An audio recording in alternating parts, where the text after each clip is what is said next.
नमस्कार, मैं हूं ब्रजेश श्रीवास्तव। आप देख रहे हैं आप सबका पसंदीदा शो टॉक विद ब्रजेश। आज हम आपको एक बेहद दिलचस्प कहानी सुनाने जा रहे हैं। यह कहानी है सरहद के बीच दो मुल्कों के बीच प्रेम प्रसंग की। पबजी गेम का शिकार होकर अपनी जान गंवाने के ना जाने कितने किस्से आपने सुने होंगे, लेकिन पबजी गेम के जरिए जान निसार करने का एक ऐसा किस्सा सामने आया है जो इस वक्त जबरदस्त सुर्खियों में है। आज आपको हम एक कहानी सुनाते हैं प्रियतम प्रेयसी पबजी और पाकिस्तान की। पाकिस्तान से आई सीमा हैदर इन दिनों सोशल मीडिया पर जबरदस्त चर्चा में है। चर्चा इस बात को लेकर है कि क्या वाकई में सीमा हैदर ने सचिन की मोहब्बत में बेकरार होकर हिंदुस्तान आई या फिर सीमा कोई पाकिस्तानी स्पाई है।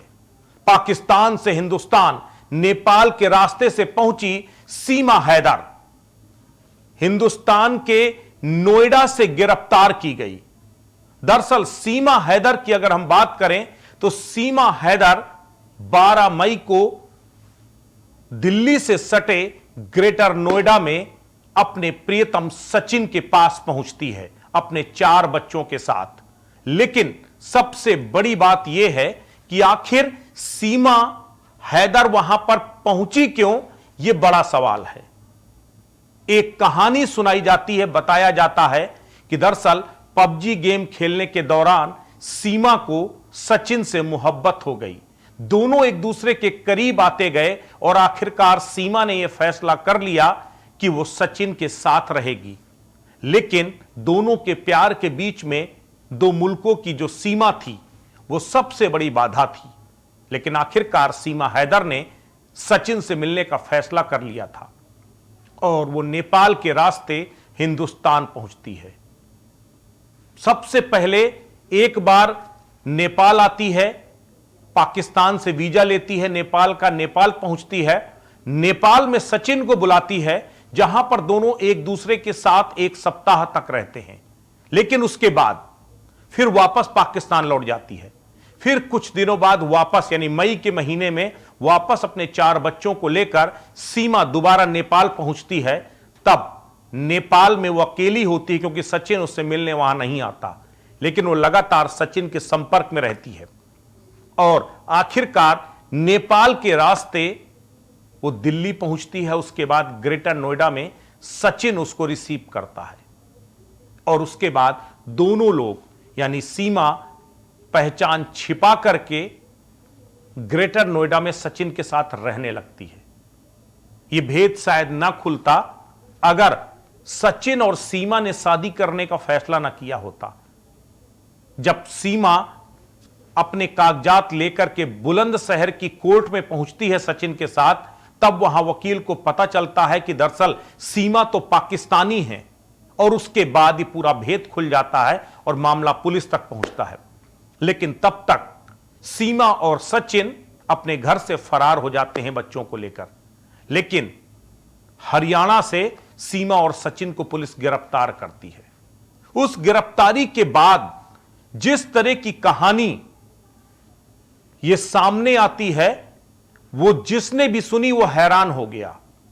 दरअसल इस कहानी में कई पहलू हैं, लेकिन सिक्के का एक पहलू यह है कि क्या केवल मोहब्बत के लिए सीमा सरहद पार से सचिन से मिलने यहां पर आई थी या फिर कोई कॉन्स्पिरेसी है। सवाल यह भी उठ रहे हैं कि कहीं ऐसा तो नहीं कि यह पाकिस्तानी खुफिया एजेंसी आईएसआई की स्पाई टूल है। शक की सुई तब और गहरा जाती है जब पता चलता है कि पाकिस्तान से नोएडा पहुंची 27 साल की महिला सीमा हैदर 5वीं तक पढ़ी लिखी है, लेकिन वो फर्राटेदार अंग्रेजी बोलती है, कंप्यूटर चलाने में एक्सपर्ट है। इतना ही नहीं, महज 1 महीने के अंदर सीमा हैदर के बच्चों में हिंदुस्तान के लिए इतनी राष्ट्रभक्ति कैसे आ गई, यह भी सवालों के घेरे में है। क्योंकि सीमा हैदर के बच्चे हिंदुस्तान जिंदाबाद के नारे लगाते हैं। पाकिस्तान की रहने वाली सीमा हैदर हिंदी भी फर्राटे से बोलती है।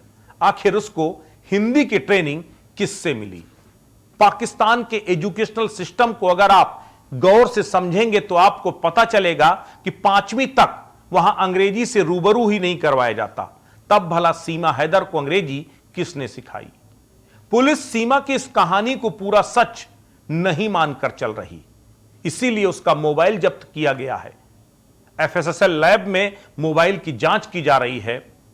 पुलिस के मुताबिक इस पाकिस्तानी महिला ने खुद वीजा बनवाया है, दुबई से नेपाल होते हुए भारत में एंट्री की है।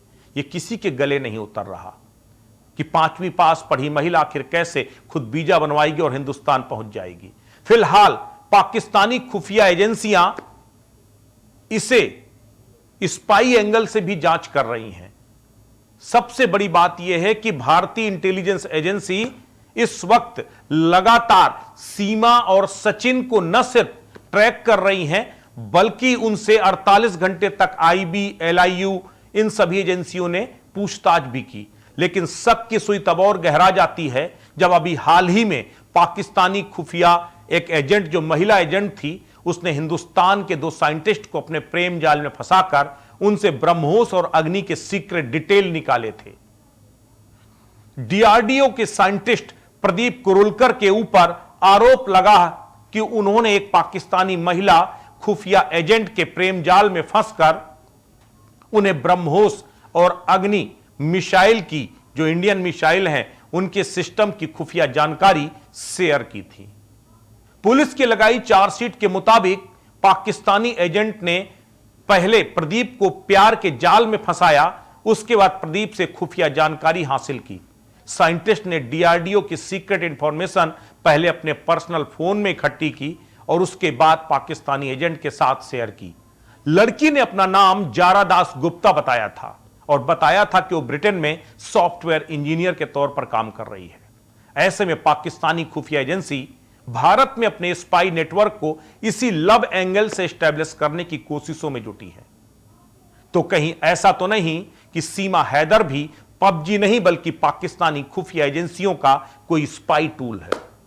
सुरक्षा एजेंसियों के समक्ष सबसे बड़ा असमंजस यह है कि अगर वाकई में यह मामला केवल प्रेम प्रसंग का निकला तो उनके लिए किसी फजीहत से कम नहीं होगा, लेकिन अगर वाकई में यह जासूसी एंगल है तो वाकई में यह एक बड़ा खतरा है इस देश के लिए।